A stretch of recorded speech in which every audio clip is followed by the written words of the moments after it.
Okay. I'm going to give this a try. Something new on Rise Up with Mark Mixon.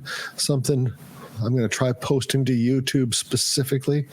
I've mentioned this idea before, so here is our first attempt at recording an audiobook. I'm going to start reading the book of one of our previous guests, Brian Winters, his Looking Backward from the Tricentennial. So looking backward from the Tricentennial, Chapter 1. 68 minutes before he was shot, Julian West averted his eyes from the sidewalk sleeping man in favor of the Washington Monument. Many in the crowd forming near its base, like him, carried signs. He wondered how many, like him, hefted lead pipes carefully concealed within the innocent-looking cardboard tubes, held in place with generous amounts of hot melt glue as the internet had instructed him. Julian squeezed the pole, simultaneously thrilled, reassured, and scared by the rigid core. His stroll through the city had left him unable to estimate the number of homeless people with any great precision. Some sprawled on benches, occasionally sheltered under blue tarps. Tents were strewn around McPherson Square like colorful candies. There had been a half-dozen ambitious panhandlers whose handwritten signs all hit the same 3 points: announcing their status as a veteran by use of military rank, offering a few details of the circumstances or injustices resulting in their current plight and need for money, and concluding with a variation on the phrase, "God bless." The closings often invoked America's name, punctuated by one or more exclamation points. In the capital of the richest and most powerful nation on the planet, the glimpses of abject poverty through the veil of prosperity offered a little local flavor to tourists from around the world. Movement from the sidewalk man caught Julian's attention, and the reason for the fellow's choice of sleeping location became apparent. It wasn't a random patch of concrete, but rectangular metal lattice work and the source of the dull roar he heard. The dozing man shifted, the features of his white face tranquil, and rolled on his side. Air jetting from the grate tugged his tangled beard upward. As Julian walked by, he found the air warm and moist, triggering a childhood memory of holding his own hands under dryer vents at an apartment complex. The morning sun was bright, waking the hangover slumbering in his skull. At 34, the novelty had long worn thin. Joining the other pedestrians waiting to cross Constitution Avenue, Julian retrieved 2 aspirin from a jacket pocket and dry swallowed them. The pills went to work thinning his blood, which would be decidedly unhelpful in 67 minutes. A black woman approached from across 15th Street, illuminated by the morning sun as she stepped nimbly over the barriers of the bike lane, a rectangle of white poster board tucked under one arm. Julian appraised her discreetly. She was around 30 and sharply dressed, her skin as equally dark as his, and radiated confidence as she queued up for the walk signal. Julian took 2 steps backward and flashed a smile, tilting his head to make it obvious he was trying to read her sign. She smiled back and pulled it from under her arm, effortlessly shifting her bag as she stretched it taut. The neatly hand-lettered words read, "Power concedes nothing without a demand." Her grin widened as she studied him studying her sign. Racking his brain rapidly, trying to place the quote, knowing the light would change any moment, Julian made an educated guess. "Malcolm X?" he asked. A flicker of disappointment prefaced her reply. "About a century earlier, Frederick Douglass." She glanced at the white foam board stapled to his pole. "No justice, no peace," she read. Classic. Julian's nod offered acknowledgement and indicated her sign. "My mother read me his autobiography when I was a kid. She said it was important to understand our history." Ahead, the walk signal began to chirp.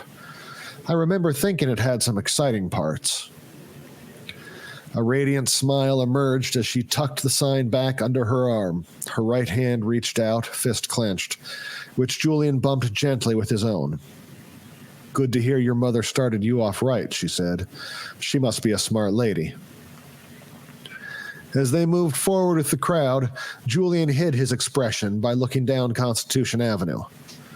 "She was," he replied flatly, remembering her frightened expression as the paramedics took her. The disinterested looks from the drivers and the sunlight's glare off the windshield of a box truck brought him back to reality. No one cared. "Sorry," the woman replied. They stepped up onto the sidewalk, and she gestured straight ahead to indicate her path while hooking him into continued conversation. Power concedes nothing without a demand. It never did, and it never will. Find out just what any people will quietly submit to, and you have found the exact measure of injustice and wrong which will be imposed upon them. And these will continue till they are resisted with either words or blows or both." "Good quote," Julian agreed. He glanced ahead to the monument. The obelisk's left faced brightly lit by the morning sun, while the right remained in shadows. "Does resisting with words actually work, though?" "It can," she insisted, "under the right circumstances. Words are ideas. Ideas have to percolate. Today, we're applying a little heat." He nodded, and she introduced herself. "I'm Edith Bartlett." "Julian West," he replied. "Reparations have been percolating for a long time. 40 acres and a mule, right?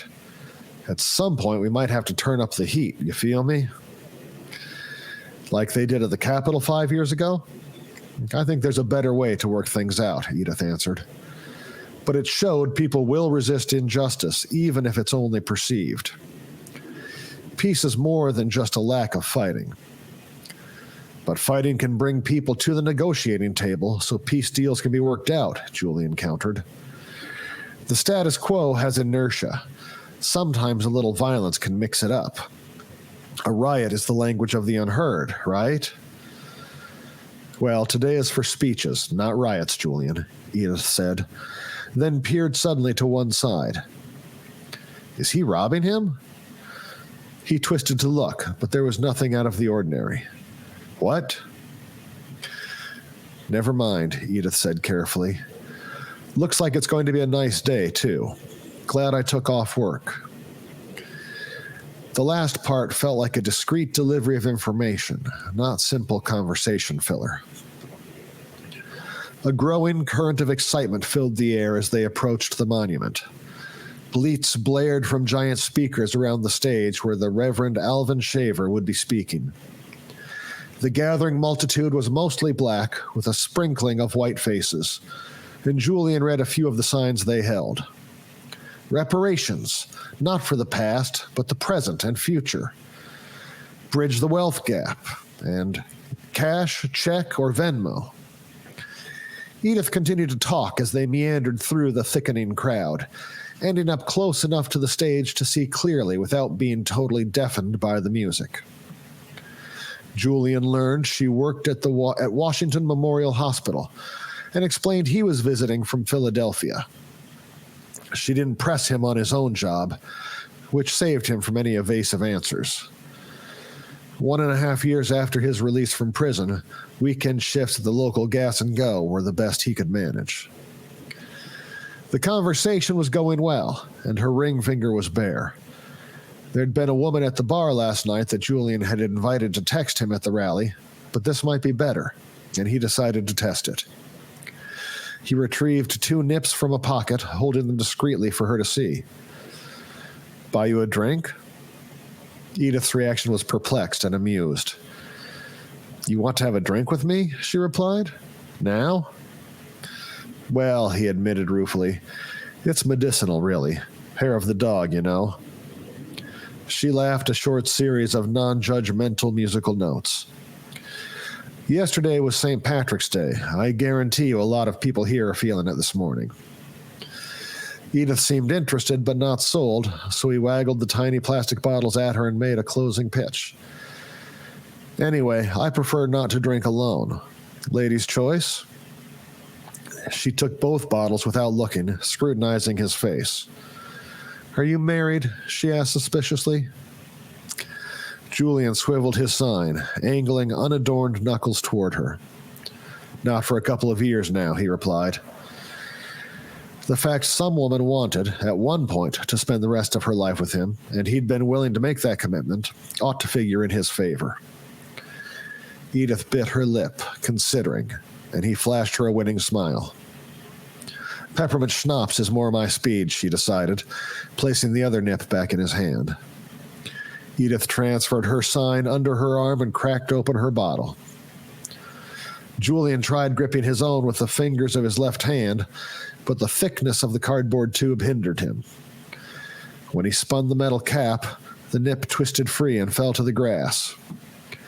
Balancing the sign pole, he crouched to retrieve it, very aware Edith was watching. Want me to hold that? She offered. No, Julian answered firmly, nestling the pole into his elbow, gripping the nip tightly, unscrewing the cap, meeting her gaze. I don't need help.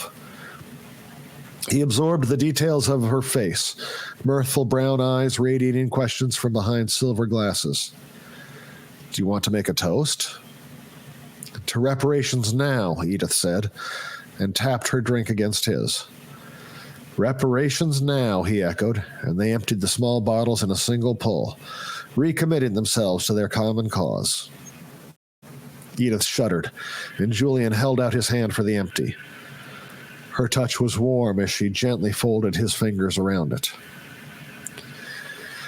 Your sign is too bland, Edith announced, and began to search in her handbag. It needs something. She held up a black marker. Can I? Wary of revealing the cardboard tube's weight, he acquiesced by leaning the sign toward her, waiting to see what she would produce. With deft strokes, she added 4 letters to his text. There. That's profound. Julian rotated the sign to see the revision.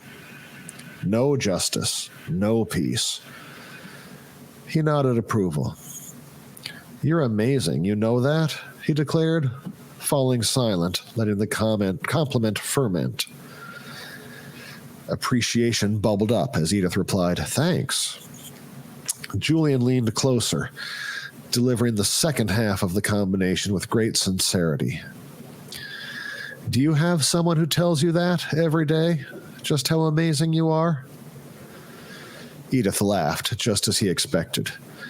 The initial burst was at him and his naked flattery, but it softened on reflection, on recognition of her own helplessness before the self-evident ploy, at the beauty of the maneuver in which her unspoken desires were recognized and justified as a basis for teasing information out of her, sandwiched around the implication he could be a partner in such validation.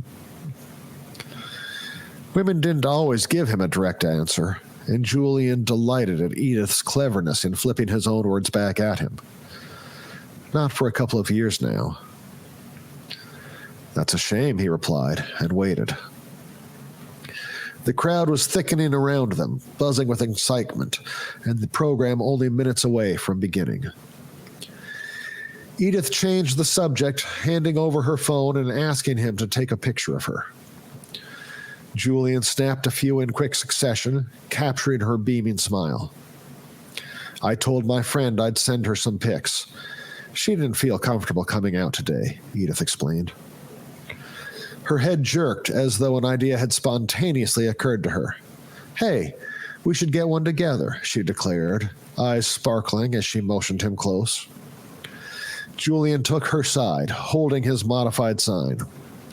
Edith stretched her phone out in front of her, encapsulating as much of the monument's elevation as possible. Get in closer, she directed. He inhaled the scent of jasmine as he moved just behind her, and then maneuvered his sign around in the margin of the picture until Edith was satisfied. The smiles displayed to the camera were genuine. Can you send that to me? Julian asked. A few taps on her phone called up a blank message. Throw down your digits, Edith directed, offering him the device. Julian entered 10 numbers, still smelling the bouquet of jasmine, and when he looked up, her eyes beckoned him. Just as he decided to kiss her, the music fell silent, and cheers went up around them as the rally organizer stepped up to the podium. The moment was broken, but when Edith took her phone back, her touch lingered, kindling a warmth inside him, a light that illuminated feelings of hope, of connection, of possibility for a future that lasted longer than 46 minutes. Some answers, a little bit of truth. Some answers, a little bit of truth. Some answers, a little bit of truth. A little bit of truth. A little bit of truth. Oh, dig deeper. Keep looking for the proof. Dig deeper. Keep looking for the proof. Dig deeper. Keep looking for the proof. Keep looking for the proof.